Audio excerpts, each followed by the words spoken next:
Good morning, everybody. Ha, I'm hiding. I'm hiding behind the sign. Good morning. Welcome. Today is Tuesday, May 7th, 2019. My name's Jeremy, and this is my first cup of coffee.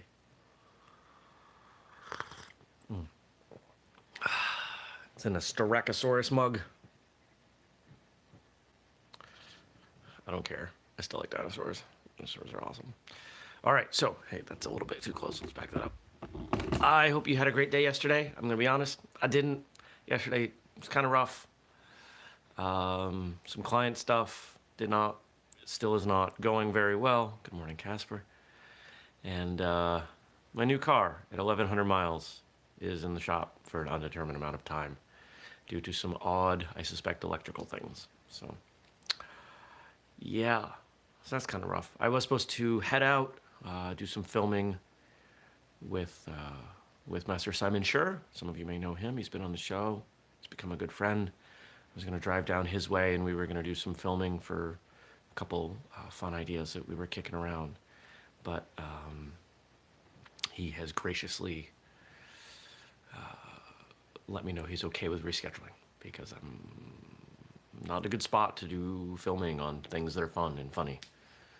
I'm going to attempt to be entertaining today, and I'm probably going to put all of the fun and joy I can muster into this show, and then I'm just going to go do work and pretend certain aspects of reality are not existing.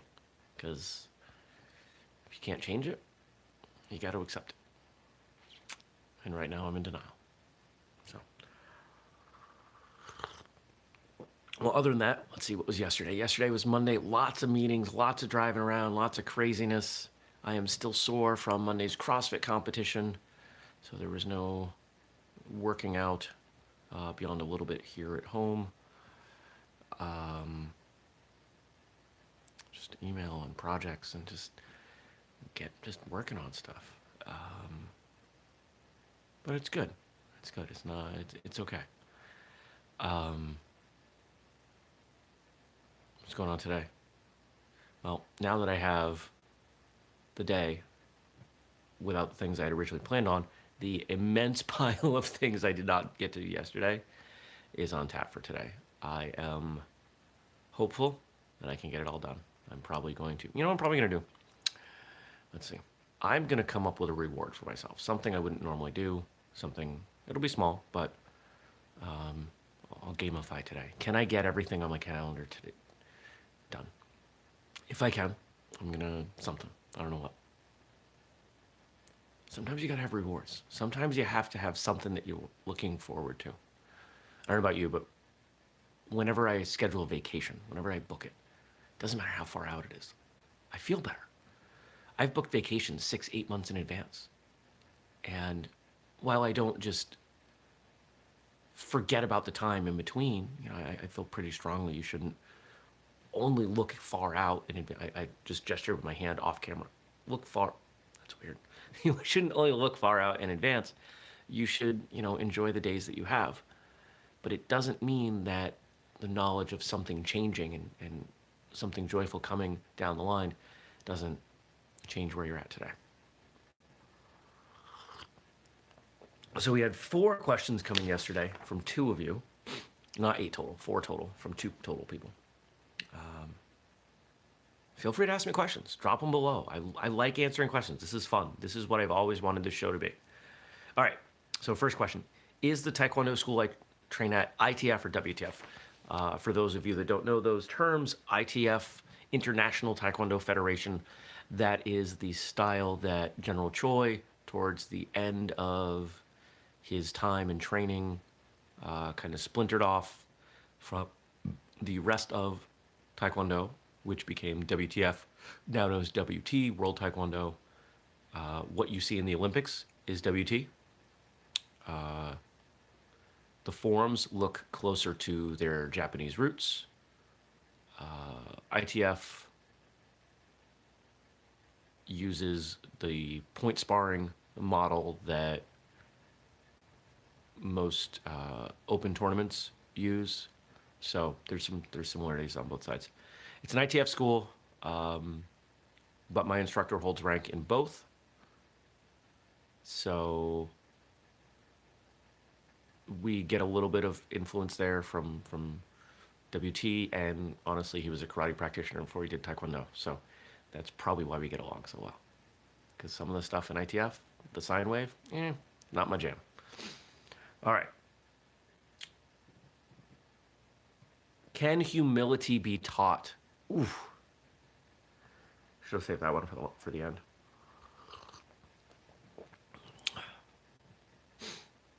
No. But the lessons, Casper, comment that after the show, and I'll answer it tomorrow. How's that? Casper's writing in a question. I'm not gonna have time to get to that. It's gonna be tough to. I mean, look, we're almost 6 minutes in. I'm on question 2.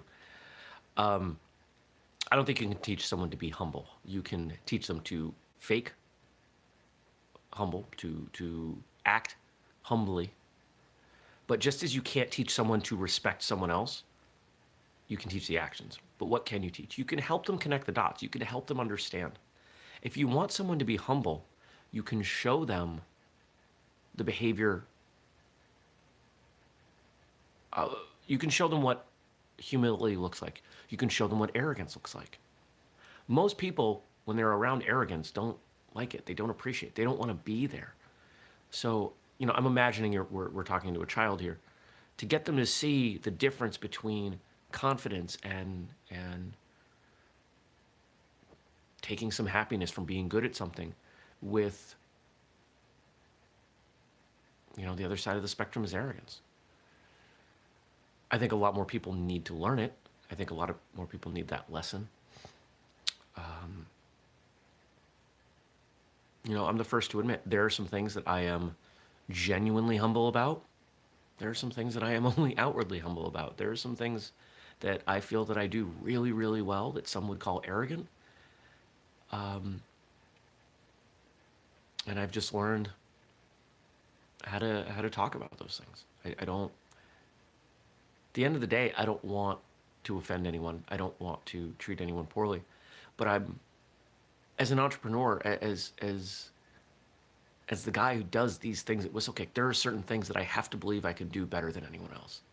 Otherwise, I'm never going to get to the finish line. You can call that arrogance. You can call it confidence. There's a lot of things you can call it. But hopefully, which of those things we're talking about, you don't know. Hopefully, it doesn't come through. I try hard not to. So, I think that answers that one. Is running often part of black belt tests? I don't know if I'd say often. I'm familiar with it being part of tests frequently enough that it's not rare. It's never been part of any of my black belt tests. Maybe because I live in the Northeast and you can only bank on the weather being good 3 months of the year.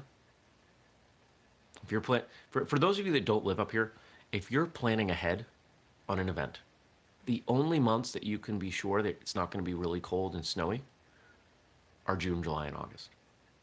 And to be honest, we have plenty of cold days in June. So, and those are summer months. So people don't tend to plan school promotions for testings in those months.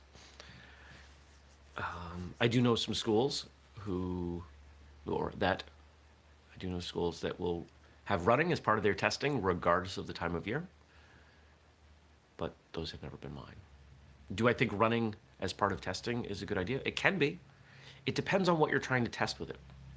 If you have a certain physical standard that everyone has to hold to, then yeah, a certain timed run could be a great way of testing that. I'm not in favor of that because you get people who come in from all different backgrounds with their cardiovascular fitness. To some, a 10-minute mile would be them slacking and they would not train. That's not the point of the test. To others, that same 10-minute mile would be a milestone, a miracle. And I feel strongly that black belt testing, all martial arts testing, while there should be some minimum standards, overall it should be individualized. The schools that I've trained in have always used other elements to test cardiovascular fitness. So like with the Superfoot tests, it's constant movement. It's sparring. It's a whole bunch of other things. You know if someone's fit. You can tell from the way they conduct themselves. All right, final question. Last one, probably the biggest one, so I put it at the end. What's one thing you wish more people knew about martial arts? Whew. Coffee time. All right. I could answer this in a lot of different ways.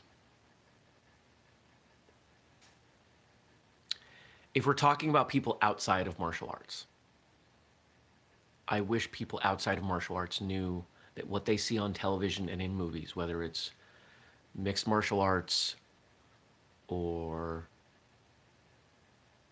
Scott's attempting to answer, movies or mixed martial arts or TV or whatever, is pretty far off from what we experience. In fact, the best representation I saw of what it was like to train on film or on screen was the first season of Iron Fist. The relationship there between the instructor and the students, it was pretty authentic. And I'm talking about the way Colleen Wing taught her school. Because I think a lot of people outside of martial arts, because they just see what's on screen, they assume it's all fighting and it's all really rough and we're trying to best each other all the time. But in reality, what is it really? It's a group of people who get together and help each other progress as human beings. And yeah, sometimes we beat on each other, but I've trained in a lot of places with a lot of people, and the vast majority of the time it's done with love and compassion and friendliness and a desire for everyone to get better.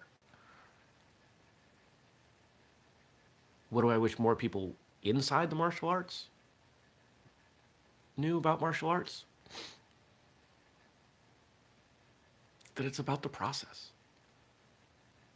We keep looking towards these goals. We keep trying to get to this rank or this many students in our school or this or that or the other.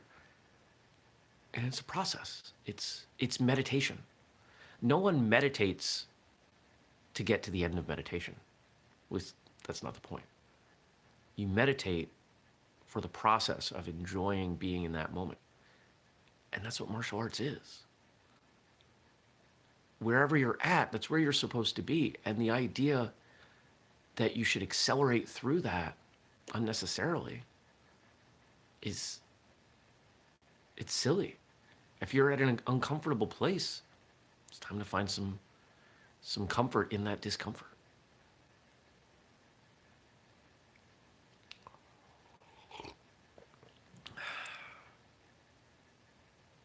I think back to certain points in time in my training, certain schools, certain challenges I had, and I wish I had this lesson. I wish someone had articulated this to me, and someone probably did, but I wasn't ready to hear it or too young or whatever. But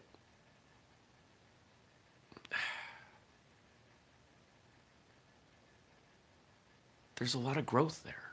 There's a lot of opportunity to become a better person when you recognize the spot you're at and look for the lessons that there are to learn in that place.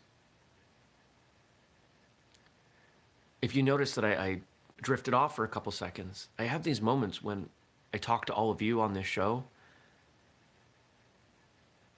and I feel like I'm also talking to myself.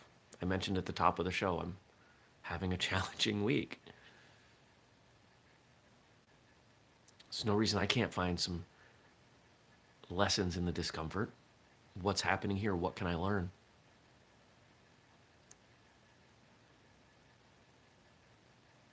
Pretty amazing, pretty powerful stuff. You know, here I am, I'm talking to you, and I end up talking to me at the same time. So I think those are my answers. If you're not in martial arts, I want you to know that it's not like on screen. If you're in martial arts, don't rush. Enjoy where you're at. Forget about the next belt. Be the best yellow belt, white belt, purple belt you can be. Enjoy the process. Because I'll tell you what, there's something really special about being a low rank. It's so much fun. You have so much less responsibility.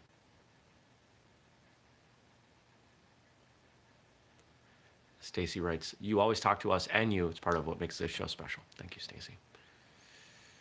Yeah. It's why I'm able to do this show when no one's watching.